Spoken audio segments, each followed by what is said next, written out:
So what I would recommend for project management, for anybody that's starting project management, is to jump right into first this guide. This guide right here. Can you guys see the project management guide right here at the left? So this one was created by Wiley, which are the, I guess, the publishers of the Handbook of Professional Practice, and they literally tell you, actually, so that you understand, the other place where I would start is the handbook that is given by NCARB. So the handbook has all of these different things, these different sections. So let's go to the project management real quick. Let me see if I, no, they don't have it. They don't have it. Yeah, they do. Project management, right? By the way, the colors match. They try to match them. So they have this guide, and these are the 5 sections that you're gonna have to be working on or preparing for, right? Look, contracts are one section on their own, completely. Project work planning, resource management, project execution, project quality control. So those 5 sections are actually being broken down in here. So project work planning, and here's the chapters, here's the pages that they tell you to read. Contracts, project execution, project quality control. So pretty much all of those different things, 1, 2, 3, 4, and 5. Resource management is the top one. So all of those sections, 5, are there. So I would start studying those. That would be my first part, right? Go through each one of them. Do this practice test. Read this document that they have, right? It has practice questions. Try to answer the practice questions and see if you understand them. Then another thing I would do is actually go to ARE 5.0 project management. They have on YouTube practice questions for project management.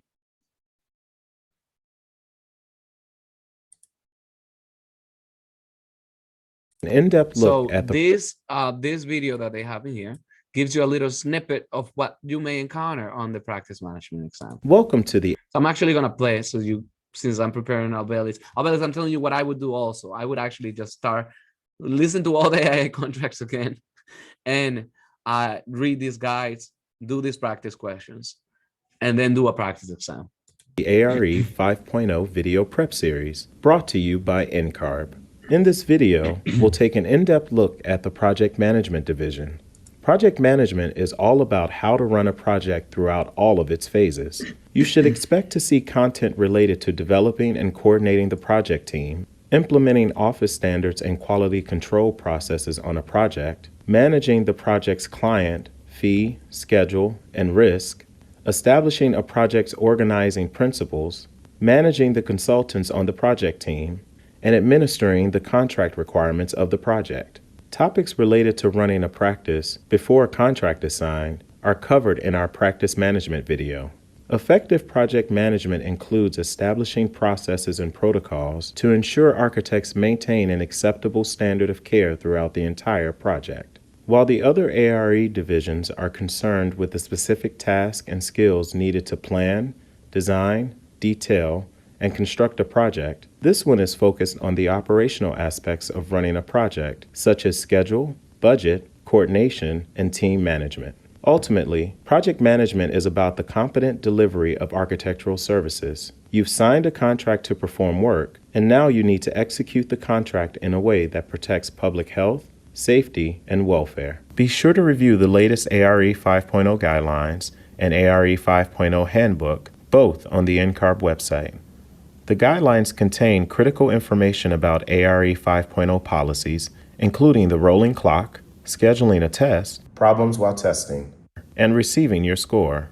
The handbook discusses the content of all 6 divisions and includes sample items and suggested references, as well as more information on the objectives for each division. You'll have 3 hours to answer 75 questions in this division.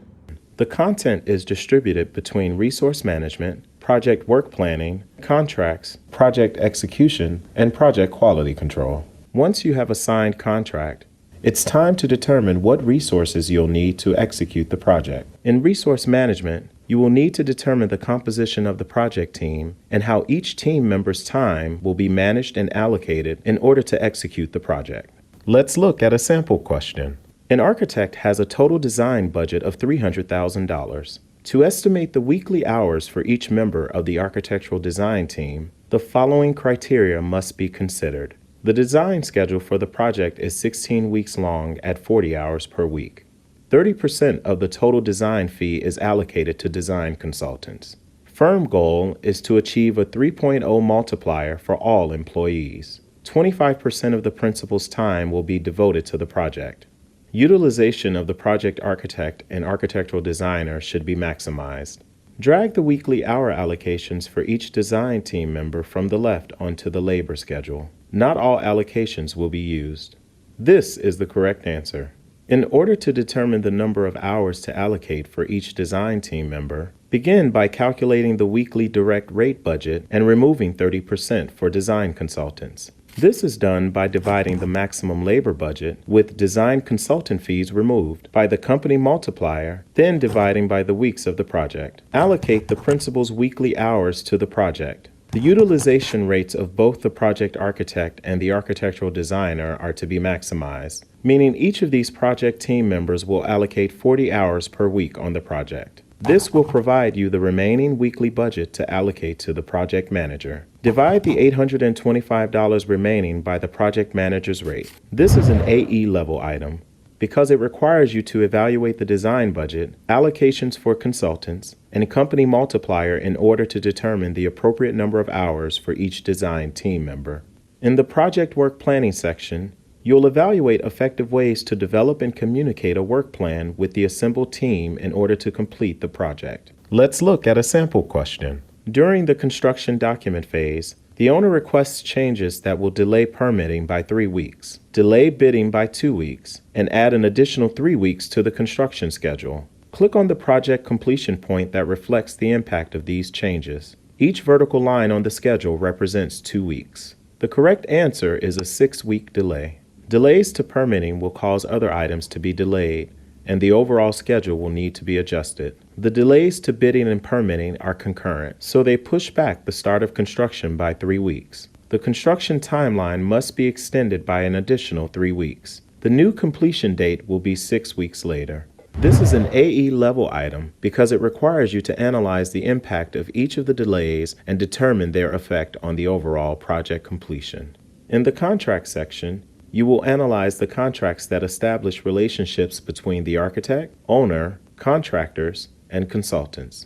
Let's look at a sample question. At the end of the design development phase for an office park, the owner reports that a major tenant has backed out of the project. The owner delays the project 2 months to find a new tenant or secure additional funding. Working under AIA Document B101, which of the following should the architect do during the 2-month project suspension? Check the 3 that apply. Request payment for design development. Request 2-month advance fee for construction documents. Prepare final bid package before ceasing work. Assist the owner in lining up a new tenant. Request payment for expenses incurred in the interruption of the architect's services. Submit revised schedule for when the project resumes. These are the correct answers. According to AIA Document B101, if the owner suspends a project, the architect is entitled to payment for all expenses incurred up to that point. The architect can also request payment for expenses incurred because of the interruption. And if the project resumes, a revised schedule can be submitted. When an owner suspends a project, the architect should suspend work on the project, so requesting an advance or completing other work is unwise for the architect. While assisting the owner in lining up a tenant may get the project back on track, it is beyond the scope of a standard owner-architect relationship and is not the role of the architect. This is an AE level item because it expects you to understand this contract and how the delay results in both a suspension of work and consequences for both parties. This section assesses management of the project's execution. It is not about design-related decisions, but rather the necessary administrative procedures throughout the project. Let's look at a sample question. During the construction documents phase, the owner requests changes that will require 10 additional footings. The contractor has supplied the following cost information. Size of each footing, 4.5 feet by 4.5 feet by 36 feet. Crew labor cost, $175 per cubic yard. Material costs, including reinforcing, $225 per cubic yard. Miscellaneous equipment costs, $3 per cubic yard. Contractors' overhead and profit, 10%. The construction budget is $10 million, and the current construction cost is $9,900,000. How much over budget will this change request place the project? Round to the nearest whole dollar. The correct answer is $19,691. The owner's requested modification will increase the current construction budget. The architect must first determine the total cost of the requested change. To do so, determine the total volume of the additional footings. Then determine the total cost of the footings, including labor, materials, and miscellaneous equipment cost. The contractor's overhead and profit must all be included in the increased costs. The total cost of the additional footings and the current construction cost must then be compared to the construction budget amount. Because the dollar sign is in front of the answer box, only the numerals need to be entered, round to the nearest whole number as stated. This is an AE level item because it requires you to analyze the information given and calculate the increase in labor and materials compared to the current project budget. The project quality control section analyzes quality control methods, procedures, and review processes in order to maintain the proper standard of care throughout the entire project. As with the previous sections, this is not about design-related decisions, but rather the necessary administrative procedures throughout the project. Let's look at a sample question. During a peer review of design documents for the local university's new business school building, the reviewer notes conflicting code references for means of egress on the life safety sheet. The architect should design to which of the following: the adopted code of the local jurisdiction, the adopted state building code, the ICC and NFPA model building codes, whichever adopted code is most stringent. This is the correct answer. The Architect's Handbook of Professional Practice discusses how most jurisdictions across the United States have adopted building codes based on the ICC family of codes. At the same time, both states and local jurisdictions have the authority to make changes to portions of the building codes. As the architect, you have a legal duty to design in compliance with all the codes that govern the type and location of the project. Researching the jurisdictions and requirements for a specific project is the responsibility of the architect. When multiple codes conflict, the most stringent code always takes precedence. This is a UA level item because it requires you to understand the relationship between codes and jurisdictions and then to apply them to a specific project. Ready to get started? Refer to the ARE Handbook for a list of reference materials most often used to develop the questions included in this division. This is not an exhaustive list of all possible references, but a suggestion for further reading. And remember, lots of people are studying for the ARE right now, so join the conversation. You can stay on top of the latest news and connect with NCARB and your colleagues with these sites. Be sure to check out our ARE community.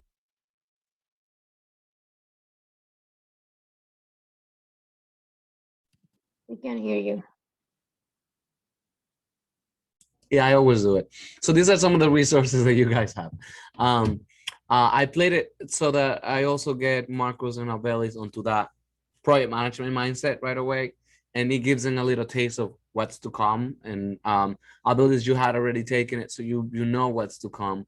But I think that these videos are very, very useful and very clear. What do you guys think? Yeah, and I think they updated it. They did. I'll tell you what they did. They voice over on top of it to represent what's going on now. So you probably noticed that on the voice. The voice changed at some point. Yeah, the voice changed. Yeah. Because I'm used to this. I've watched it so many times. So and even the amount of options on the questions. Because exactly. I know they changed it before. There were 6 options, now there are 5, or there were 5, now there are 4. Yeah, they changed it. So that is actually accurate. They didn't have it. Well, it says that they did it November 12, 2020. So it was updated last year because this thing was actually introduced all the way back in 2016 when they first opened this exam. So that's a good start. That's a good place to begin your preparation for the AREs. I would read this piece. for project management, Albelis. I'm focusing more on you. So these are the things I would do to begin with.